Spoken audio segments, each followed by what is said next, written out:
Boa tarde, quinto ano, tudo bem com vocês? Hoje o nosso vídeo aula vai ser sobre geografia.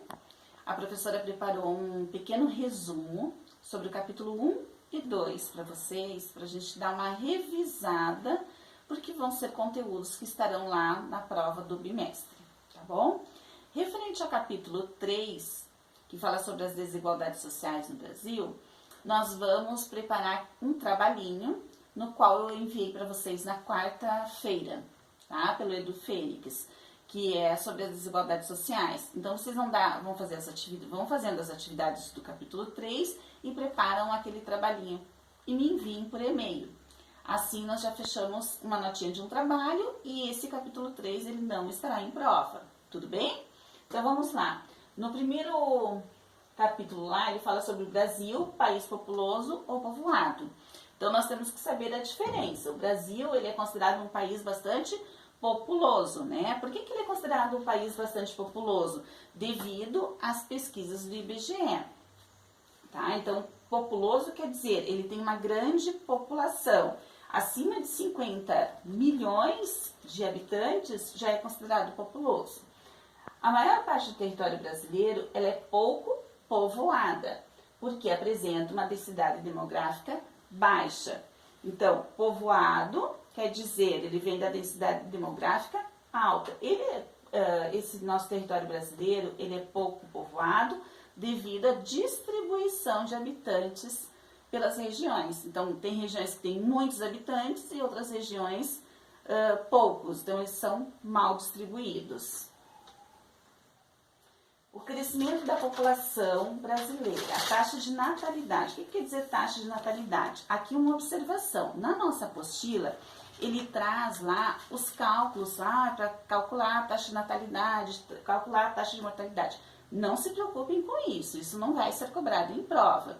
Então, se preocupe com o conceito, com a definição de cada um desses itens. Então, taxa de natalidade quer dizer a quantidade de pessoas que nascem em um determinado período. Taxa de mortalidade, a quantidade de pessoas que morrem em um determinado período. O crescimento natural vegetativo é a taxa de natalidade, a diferença entre a taxa de natalidade e taxa de mortalidade. Tá?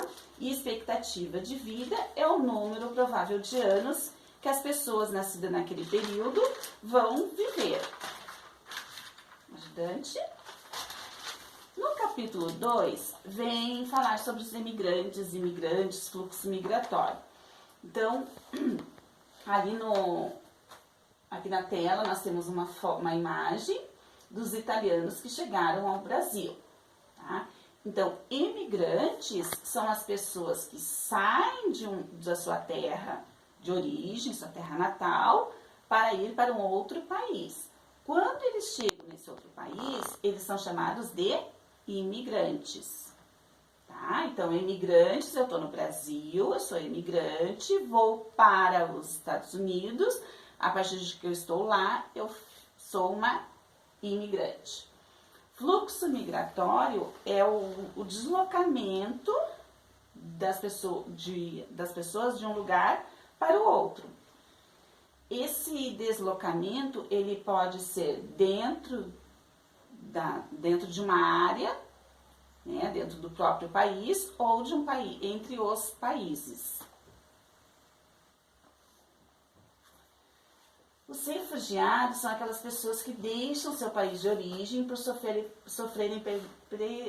enrolei a minha língua aqui, perseguições por causa da religião, pela opinião política que defende, ou pelo país deles estarem sofrendo alguma guerra, passando por um período de guerra. Então, o que eles querem? Eles querem fugir desse local. Essas pessoas, é diferente do imigrante. O imigrante, ele vai para um outro país já com alguma coisa determinada, ou ele vai por um motivo de trabalho, ou por um motivo de estudo, ou por um motivo que a família mora em tal lugar, vai para lá. Os refugiados não. Eles estão fugindo, já diz, né? Fugindo deste local.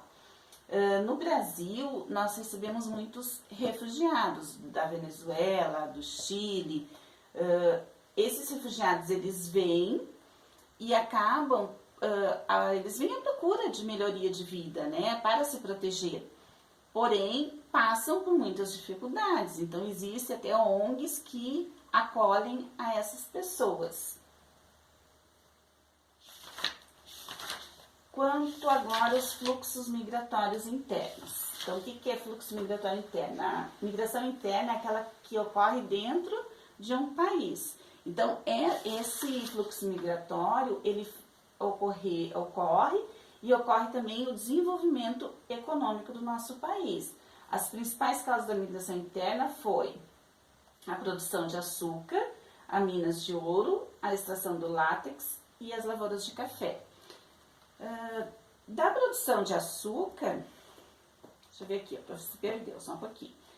No século XVIII, vamos voltar lá, no século XVIII, as descobertas de minas de ouro do interior do Brasil. No século XIX, muitos nordestinos migraram para o norte do país, em função da extração do látex. Então, eles foram à procura de trabalho lá em função da extração do látex. As lavouras de café foram São Paulo, Rio de Janeiro, Minas Gerais, receberam muitos migrantes para trabalhar nessas lavouras de café. Tá? Essa parte econômica fez com que surgissem as ferrovias para poder transportar essas mercadorias, né? Lá na nossa apostila, deixa eu chegar lá naquela página onde fala sobre isso, que também é bem importante para vocês estarem estudando um pouquinho para a prova, lá na página 263, tá? Então tomem bastante atenção quando vocês forem estudar, que fala um pouquinho sobre esse transporte das mercadorias. Então os trens foram utilizados para fazer esse escoamento da produção de café e foram, então, importantes para transportar as mercadorias que eram produzidas na indústria. Beleza? Brenda?